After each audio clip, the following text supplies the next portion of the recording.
Kaylee McGhee White, Restoring America editor for the Washington Examiner and senior fellow for the Independent Women's Forum. There's great glee, obviously, Kaylee, at this release, but there are still hundreds of hostages being held in those Hamas tunnels. We can't forget that. Right. And it is bittersweet because even many of the hostages that were released today, these were partial families that were released. They still have relatives that are still being held by Hamas in the tunnels of Gaza. And this is actually in violation of the terms that Hamas and Israel were negotiating. Israel requested that family units would be released together. And we know, for example, that a 13-year-old girl was released today while her mother is still held in Hamas custody. We know that 2 little girls were released today without their father, who is still in Hamas custody and who is also their only living relative now. So this is a bittersweet moment where Israel is still grieving for the loss of those hostages, and really the question of whether they will be returned and in what condition they'll be returned in. So there's a lot at stake here. The negotiations, it's good that they worked out today, but today proved that this is going to be a long and drawn out process and that nothing is guaranteed moving forward. Yeah, at this rate, I mean, they could engineer another, 15 or so hostage releases like this if they're going to be releasing 13, 17 at a time. They have more than, roughly 200 hostages still held in their Hamas tunnels.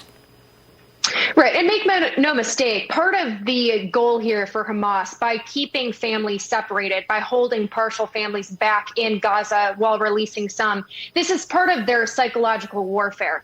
It is to maintain leverage over Israel, which they tried to do again today. They tried to push the bounds to see what they could get away with, and even made a complaint that they weren't happy with the prisoners that Israel was releasing back to them. This is Hamas testing the bounds of what is acceptable and seeing how much they can get from Israel and how much they can get away with.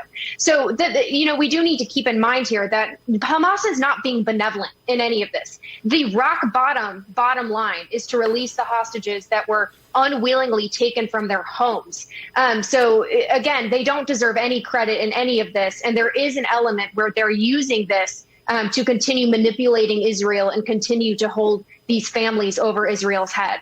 Right. The people who are out protesting in Los Angeles and Chicago and New York and decrying the treatment of the Palestinians at the hands of the Israelis have very short memories. They don't remember what happened in Israel 50 days ago, or if they do remember it, or if they bothered to watch it, they're choosing to ignore it.